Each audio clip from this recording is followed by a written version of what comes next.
नमस्कार दोस्तों, पहलवान गुरुजी ग्रुप ऑफ कॉलेज में आपका स्वागत है। मैं आकाश कुमार आज लेकर आया हूं आपके लिए एक नई वीडियो, जिसमें हम बात करेंगे आपराधिक विधि का इतिहास एवं विकास के बारे में, history and development of criminal law. तो चलिए दोस्तों, बात करते हैं आपराधिक विधि का इतिहास एवं विकास। अधिकार खोकर बैठ रहना यह महादुष्कर्म है, न्यायार्थ अपने बंधु को भी दंड देना धर्म है। जयद्रथ वध प्रथम सर्ग मैथिली शरण गुप्त में कहा गया था कि दंड एवं न्याय व्यवस्था अत्यंत प्राचीन काल से ही चली आ रही है। प्रारंभ से ही मनुष्य अपराध करता रहा है और उसे दंड मिलता रहा है। मनु या याज्ञवल्क्य, नारद आदि ऋषि मुनियों ने भी अपने धर्मशास्त्रों में दंड का उल्लेख किया है। जयद्रथ वध के ही प्रथम सर्ग में यह कहा गया है कि पापी जनों को दंड देना मिलना चाहिए समुचित सदा, वर वीर क्षत्रिय वंश का कर्तव्य है यह सर्वदा। मनु ने अपनी कीर्ति मनुस्मृति में अपराधों को तीन भागों में वर्गीकृत करते हुए उनके लिए कठोर दंड की व्यवस्था दी है। नंबर 1 महापातक, नंबर 2 अनुपातक एवं नंबर 3 उपपातक। उस समय आज जैसी आपराधिक विधि का अभाव था। राजा को ही विधि एवं न्याय का स्रोत समझा जाता था। राजा ही विधि का निर्माण करता था, उसे क्रियान्वित करता था तथा विधि का उल्लंघन करने वाले को दंड करता था। राजा की आज्ञा का पालन करना सभी के लिए आवश्यक था। नारद ने तो यहाँ तक कह दिया था, चाहे कुछ भी हो राजा की आज्ञा का पालन किया जाना चाहिए। यद्यपि अपराध एक आवश्यक बुराई है, तथापि मनुष्य स्वार्थवश अपराध करता है। जब मनुष्य जंगली एवं बर्बर अवस्था में था, तब आपराधिक विधि जैसी कोई विधि नहीं थी। ज्यों-ज्यों उसमें समझ आई, वह संगठित होकर सामूहिक रूप से रहने लगा, तब तक आपराधिक विधि की आवश्यकता का आभास होने लगा और उसका प्रादुर्भाव हुआ। आपराधिक विधि के उद्भव एवं विकास का अपना एक इतिहास है। भारत में आपराधिक विधि का व्यवस्थित अभ्युदय भारतीय दंड संहिता 1860 के निर्माण के साथ माना जाता है, लेकिन इसके विकास की जड़ें अतीत की गहराई में छिपी हुई हैं। आज आपराधिक विधि की अत्यंत आवश्यकता है। मनोहर लाल बनाम विनेश आनंद के मामले में उच्चतम न्यायालय द्वारा यह कहा गया कि अपराधी को अभियोजित एवं दंडित किया जाना एक सामाजिक आवश्यकता है। यह समाज के हित में नहीं है कि कोई अपराधी अपने दायित्व से बच निकले। कमिश्नर ऑफ पुलिस बनाम सैयद हुसैन के मामले में उच्चतम न्यायालय द्वारा ही यह प्रतिपादित किया गया कि आप अपराधियों को सहायता देना एवं उनको न्यायिक प्रक्रिया से बचने का अवसर प्रदान करना गंभीर कदाचार है। ज्यों-ज्यों समय बदलता गया, अपराधों की प्रति न्यायालयों का दृष्टिगोचर भी गंभीर होता चला गया। स्टेट ऑफ राजस्थान बनाम ओम प्रकाश के मामले में उच्चतम न्यायालय द्वारा यह कहा गया कि बलात्कार मानवता के विरुद्ध अपराध है। ऐसे मामले में अभियुक्त सहानुभूति का पात्र नहीं होता। स्टेट ऑफ पंजाब बनाम रामदेव सिंह के मामले में उच्चतम न्यायालय द्वारा यह अभी निर्धारित किया गया है कि बलात्कार महिला के प्राण और दैहिक स्वतंत्रता के मूल अधिकार का अतिक्रमण है। महिला के साथ बलात्कार के मामले में कठोरता से निपटा जाना चाहिए। इसी प्रकार स्टेट ऑफ पंजाब बनाम राकेश कुमार के मामले में यह प्रतिपादित किया गया कि बलात्कार एक गंभीरतम सामाजिक अपराध है। ऐसे मामले में अपराधी को उदाहरणात्मक दंड दिया जाना चाहिए।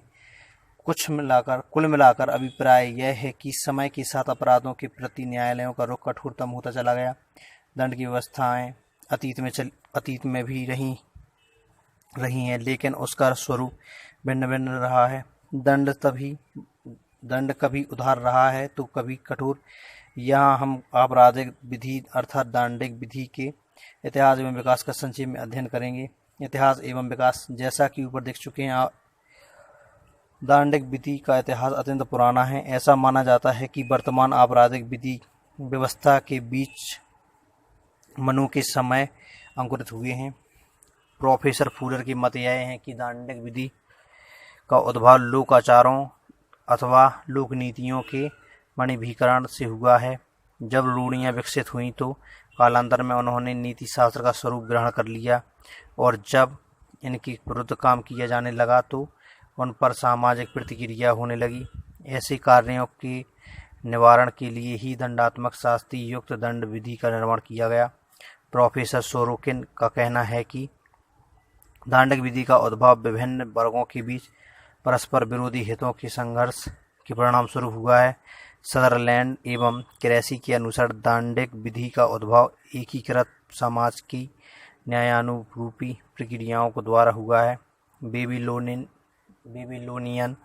विधि दांडिक विधि का यह प्राचीनतम स्वरूप है। इसे खेमुराबी विधि भी कहा जाता है। इसमें वर्णित अपराधों नियमित मापदंडों के आधार पर दंडित एवं परिभाषित है तथा दंड अत्यंत ही निर्दयतापूर्ण है। इनके बारे में यह स्पष्ट नहीं है कि अपराध को व्यक्ति के प्रति क्षति माना गया है अथवा राज्य के प्रति। रोमन विधि रोमन दंडिक विधि के अंतर्गत अपराधों का वर्गीकरण अतार्किक एवं अव्यवस्थित रूप से किया गया है। अभियोजन की प्रक्रिया के अनुसार अपराधों को निम्नलिखित 3 भागों में वर्गीकृत किया गया है। नंबर 1 पल्लिका जुडिशिया। इसमें ऐसे अपराध आते हैं जो विशिष्ट विधियों द्वारा निषेधित हैं। Number 2 extra ordinary criminal. इस वर्ग में ऐसे अपराध आते हैं जिनके संबंध में कोई विशिष्ट विधि नहीं है और जिनको दांडिक न्यायालय के विधिक पर छोड़ दिया गया है। नंबर 3 प्राइवेट डेलिकेटा। इस वर्ग में ऐसे अपराध आते हैं जिसमें पीड़ित पक्षकार को विशेष कार्यवाही करने का अधिकार मिला होता है। मुस्लिम विधि मुगल काल में भारत में मुस्लिम विधि प्रचलित थी और उसी के अनुसार आपराधिक न्याय प्रशासन चलता था। यह कुरान द्वारा शासित होती थी। इस विधि के सिद्धांत प्राकृतिक न्याय के सिद्धांतों के अनुरूप नहीं थे। मुस्लिम दंड विधि अत्यंत कठोर एवं बर्बर भी थी। स्टीफेन के अनुसार मुस्लिम विधि की कठोरता एवं त्रुटियों का परिणाम यह हुआ कि वह बुरी तरह संदेहास्पद, कमजोर एवं अनिश्चित हो गई कि कोई भी उससे कुछ नहीं पा सकता था। मुगल काल की दंडिक व्यवस्था नियमानुसार थी। नंबर 1 किसा का अर्थ है प्रतिकार अर्थात बदला अथवा प्रतिशोध। किसा साशय, हत्या एवं कतिपय गंभीर प्रकृति के अपराधों में लागू होता था। इसके अंतर्गत पीड़ित पक्षकार को दोषी पक्षकार के विरुद्ध वही कार्य करने का अधिकार होता था जो उसके द्वारा किया गया है। किसा का मुख्य आधार था जीवन के बदले जीवन, दांत के बदले दांत, आंख के बदले आंख तथा हाथ के बदले हाथ। किसा का दंड संपत्ति विषयक अपराधों पर प्रयुज्य नहीं होता था। नंबर 2 होता था दिया का अर्थ होता था खून का मूल्य। इस दंड व्यवस्था के अंतर्गत पीड़ित पक्षकार को दोषी पक्षकार से क्षतिपूर्ति के रूप में प्रतिकर पाने का अधिकार होता था। पीड़ित पक्षकार अथवा उसका वारिस किसा के एवज में दिया को चुन सकता था। वह मृत्यु दंड के एवज में खून का मूल्य वसूल कर सकता था। नंबर 3 था हद का शाब्दिक अर्थ होता था सीमा। कतिपय समाज विरोधी अथवा धर्म विरोधी अपराधों के दंड की मात्रा और प्रकार विधि द्वारा नियत कर दिया जाता है। इस व्यवस्था के अंतर्गत ना तो दंड को बदला जा सकता था और ना ही उसमें कमी या वृद्धि की जा सकती थी। दोष सिद्ध हो जाने पर निर्धारित दंड अवश्यमेव दिया जाता था। नंबर 4 ताजीर का अर्थ है विवेकाधीन। साधारणतः दंड कारावास, देश निकाला, शारीरिक यातना, कान पर घूंसे मारना आदि हुआ करता था। यह दंड न्यायाधीश के विवेक पर निर्भर करता था। वह जैसा चाहे वैसा दंड दे सकता था।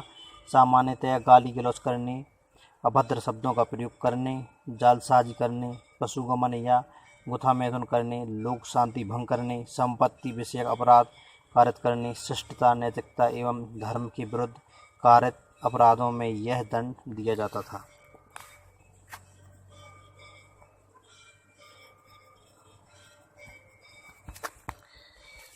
दोस्तों, हमारे पहलवान गुरुजी ग्रुप ऑफ कॉलेज के चैनल को सब्सक्राइब करें और लाइक करें और ज़्यादा से ज़्यादा शेयर करें, कमेंट करें और नेक्स्ट वीडियो देखने के लिए हमारे YouTube चैनल को सब्सक्राइब करें तथा